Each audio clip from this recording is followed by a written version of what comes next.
Imagine you're on a journey to discover the hidden gems of India's renewable energy sector. Today, we're going to explore one of the most exciting players in this space, Suzlon Energy Limited.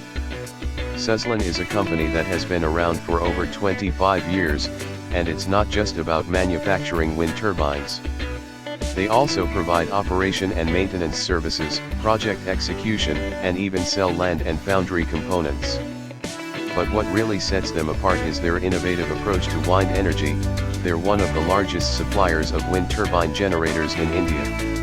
In recent times, Suzlon has been on a roll.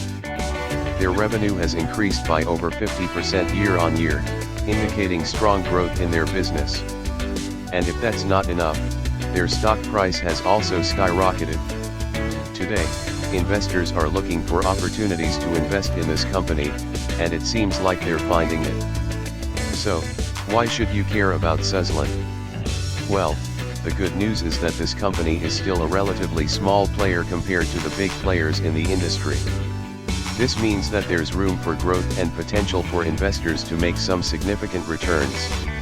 And with their strong financial performance, investors are taking notice. But what really excites me is Suzlon's commitment to innovation. They're constantly working on new technologies and solutions to improve efficiency and reduce costs. And with their focus on sustainability, they're also making a positive impact on the environment. So, if you're looking for an opportunity to invest in a company that's not just making money, but also doing good, then Suzlon Energy Limited might be worth considering. With its strong financial performance, innovative approach, and commitment to sustainability, this company is definitely one to watch. This is not financial advice. Please do your own research. Use this information at your own risk.